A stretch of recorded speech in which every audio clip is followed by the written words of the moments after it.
Bernie Sanders has not only officially dropped out of the Democratic primary, he has also officially endorsed Joe Biden. Now, he did so in a video that was posted this week. Let's take a quick look at what he had to say.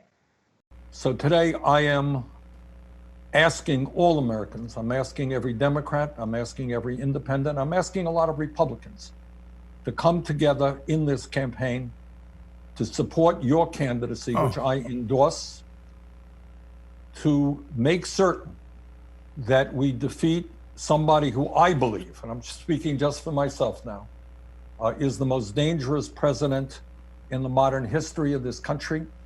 A president, and you made this point, who downplayed this pandemic, who ignored the advice that some of his people were giving him. So he went on, and later he had an interview with the Associated Press where he had a pretty aggressive message for some of his supporters. We'll get to that in just a second, but I wanted to get your reaction, John. To the endorsement in general? Mm-hmm. Yeah.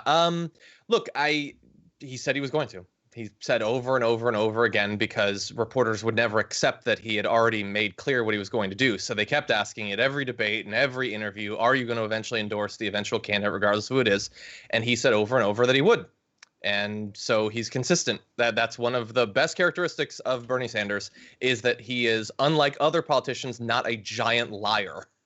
And so, honestly, if you're very surprised that he's doing this, you must have sort of assumed along the way that he had been lying, or that he would find some way to weasel out of it. But Bernie Sanders is not a weasel. And so he is doing what he said he was going to do.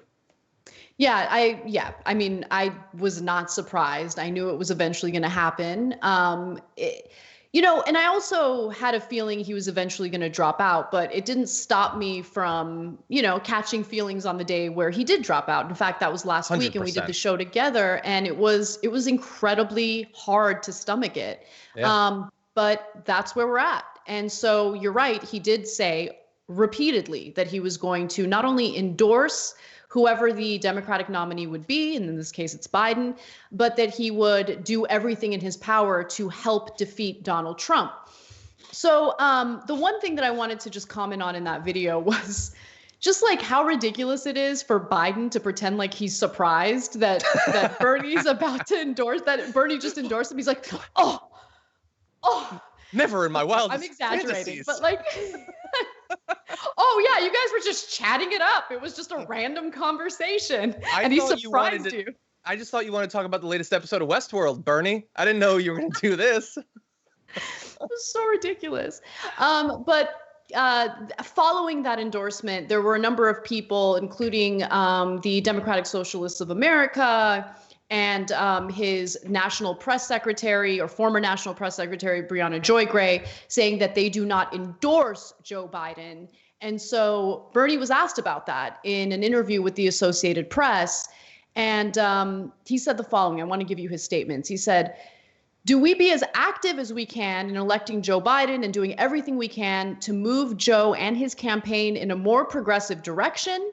Or do we choose to sit it out and allow the most dangerous president in modern American history to get reelected? I believe," and this is the controversial statement that was released ahead of the full article being published, "I believe that it is irresponsible for anybody to say, well, I disagree with Joe Biden. I disagree with Joe Biden, and therefore I'm not going to be involved." And then Sanders said he would not actively campaign or spend money on advertising in the primary contests that are still on the calendar in the coming months.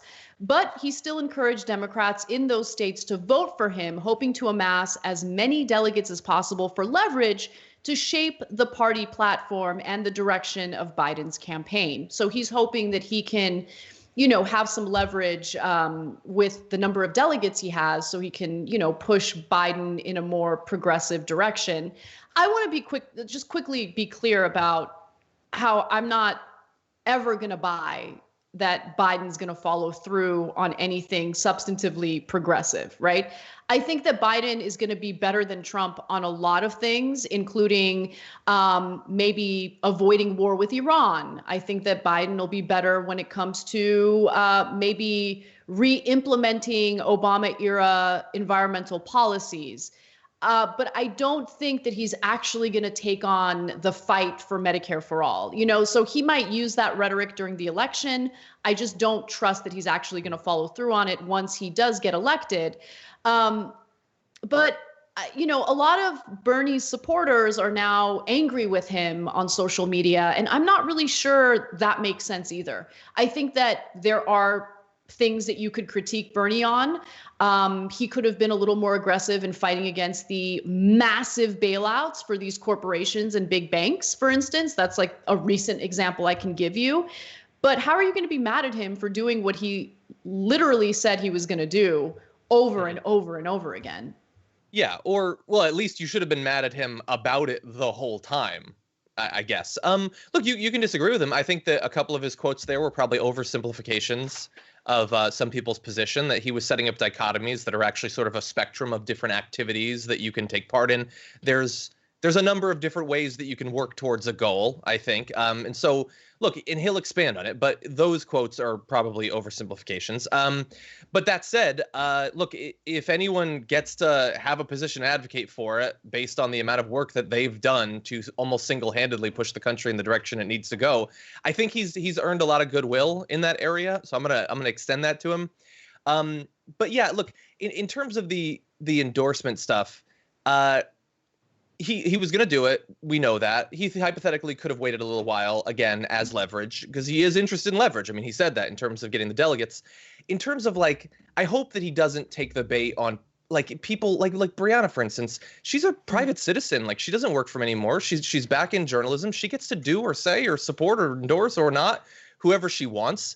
And when statements from people like Brianna are brought up to him to try to get him to denounce her, it's not like there's anything he can say that's going to get these people to give him an ounce of credit. It is just used as a weapon to bludgeon him and people who are affiliated with him.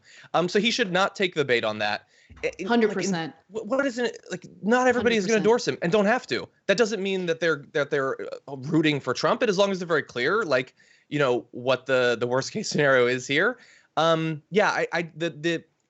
A lot of these concerns are not honest, that are going to be like handed to Bernie to answer for. Bernie is doing everything that he said he's going to do, and he has been consistent. He's been saying that Donald Trump is the most dangerous president in the history of the modern America. He said that a million times. He is working to get him defeated, but that is never going to be enough for some people. And so I hope that he doesn't take the bait sometimes. You know why it's not going to be enough for some people? Because I think that there's this issue with lack of responsibility when it comes to Biden's campaign and his supporters. So let me just explain what I mean.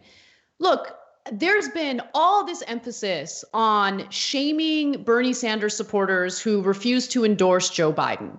But I think some of that energy, a significant amount of that energy actually, needs to be applied to the Biden campaign to do better. Because right now, based on what we're seeing from Trump, including, putting his name on those stimulus checks. I don't agree with it. I think it's narcissistic, and I think that it's a political game he's playing. But unfortunately, it'll work. It'll work. He understands marketing, and he understands how to pretend to come from the left, when he is criticizing his political opponents in a general election. He did that with Hillary. He's certainly going to do that with Biden. So what are Democrats doing right now to prepare for that? The onus can't 100% be on Bernie Sanders supporters. That's ridiculous, right? So there needs to be a moment of clarity for the Democratic Party, because right now, Donald Trump is approving billions of dollars toward healthcare providers so he can literally provide the funding necessary for people to get COVID-19 treatments paid for, right? Yeah. That's the kind of stuff he's going to cite when he's on a debate stage with Joe Biden. That's important to fight back against that messaging and provide something even more robust than what we're seeing from Donald Trump. So my point is, I get that Democrats are super concerned about getting Bernie Sanders supporters to unify with the party, but they also need to have a moment of self-reflection and see where they're falling short, because I think they're refusing to do that. And that's a huge mistake. Yeah, and I'll try to be fast. So not endorsing someone is not the same thing as hoping that they lose or not voting for them or not working toward whatever. I've voted for hundreds of politicians through my life at various levels. How many have I endorsed? Like 3? Like, endorsing is a special thing that goes up above and beyond. It's basically you saying, I want to use my influence in the most obvious way possible to push for this person. In fact, I want my, like, who I am to be tied with the possibility of them succeeding. But I've voted for tons of people that I've never endorsed and won't endorse. And so trying to conflate those two things as being the exact opposite just doesn't make any sense to me. And again, part of the pressure that you're talking about that's being put on Bernie Sanders supporters, a little bit of it, I think, is genuine concern. Are they going to support him? Is it going to be the thing that loses it? But a lot of it is just they have loved for years attacking Bernie Sanders supporters. And if they think they have a way to do it, they will continue to do so, even though, I mean, what is going to end up happening? The vast, vast majority of the people that supported Bernie Sanders are going to end up supporting the Democratic nominee. There are always going to be some people that don't. That's been the case with literally every nominee throughout history. They're just choosing to focus now on it to tar the entire movement, okay? And by the way, and if they're being honest, if they want to move those people, attacking them viciously, how is that possibly going to work? It's 100%. Pointless. It's offensive and pointless. It's wrong in every way that it could be wrong. And so either, like, you know, have your fun while you can if you're being fake. And if you're being honest, you really need to strategize, because this is a horrible way to go about it. Yeah, I totally agree with you. It's just so counterproductive for what Biden supporters claim they want.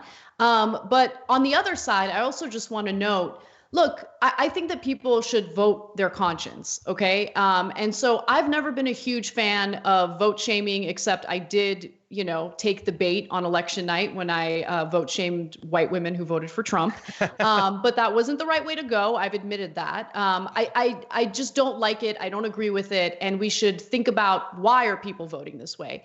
And I think that that same standard should apply for some of the Bernie supporters that I'm seeing on these social media outlets, or social media platforms, I should say, who are like kind of viciously going after other Bernie supporters who have decided, okay, well, I'm going to vote for Biden, right? Because look, your life might not be significantly negatively impacted by Trump. I mean, I can't imagine that a lot of those people exist.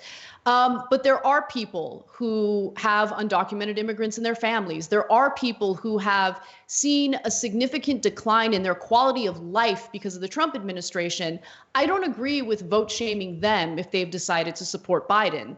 I think that it's important to, again, vote your conscience. And for the Democratic Party, if you guys really believe that beating Donald Trump is your top priority, you need to act like it. And that doesn't mean you go around harassing Bernie supporters. It means that you have that moment of self-reflection, see where your flaws are, and think about what Donald Trump's marketing and messaging is going to be in this general election. Because I don't think that there's been enough thought in that at all. And I haven't seen much from Biden at all, which is mind-blowing to me. Thanks for watching The Young Turks. Really appreciate it. Another way to show support is through YouTube memberships. You'll get to interact with us more. There's live chat emojis, badges. You've got emojis of me, Anna, John, JR. So those are super fun. But you also get playback of our exclusive member-only shows and specials right after they air. So all of that, all you gotta do is click that join button right underneath the video. Thank you.